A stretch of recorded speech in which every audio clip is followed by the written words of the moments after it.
La symétrie des attentions pose le principe que la qualité des relations qu'une entreprise entretient avec ses clients est symétrique de toutes les relations qui existent au sein de l'organisation. Et cette prise de conscience, l'installation de ce principe, est absolument indispensable si on veut améliorer l'expérience client. La symétrie des attentions permet à une entreprise de se différencier de ses concurrents en termes de qualité de l'expérience client. On la développe de façon à aider chacun à aller à la rencontre de chaque client. Quelles sont les émotions du client? Et c'est parce que si je ne les repère pas, je ne vais pas être dans la rencontre de ce client.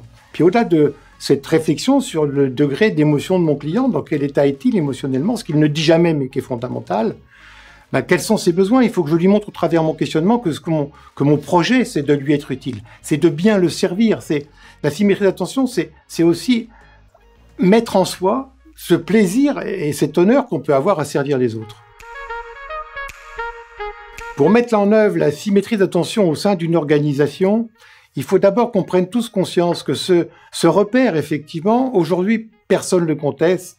Il est prouvé par des tas d'études. Mais c'est pas parce qu'il est évident qu'il est facile à mettre en œuvre, parce que, comme je le disais, c'est d'abord s'interroger soi-même sur sa relation avec toute personne et s'interroger soi-même sur d'abord la relation qu'on a avec soi.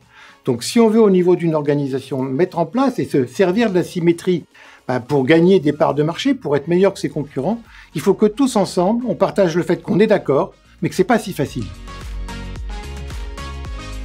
J'ai envie de vous dire plusieurs choses. D'abord, il faut réinstaller en soi, dans toute relation, cette notion que je dois aller à la rencontre de l'émotion de l'autre. Si je ne le comprends pas émotionnellement, je ne pourrai pas le servir. C'est indispensable à notre satisfaction. C'est aussi montrer à l'autre qu'on veut lui être utile par des questions qu'on lui pose. C'est lui montrer qu'on veut le servir. Il y a aussi cette notion d'exemplarité qui est derrière la symétrie d'attention. Si je ne fais pas en moi un travail de reconnaître que en chaque émotion, je fais cet effort, mais en toute relation, je peux aussi ne pas être parfaitement au rendez-vous. Donc ça me demande d'essayer d'être exemplaire en toute relation, mais aussi de faire preuve d'humilité. Je ne suis pas au top du top à toute relation que j'ai avec un client, donc par moment, ça se passe moins bien, et j'ai peut-être à me questionner sur ce qui vient de se passer.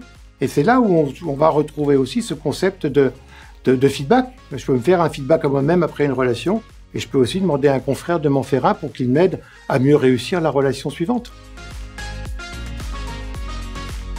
Exigence et bienveillance, et en prenant en compte que ces deux mots sont indissociables.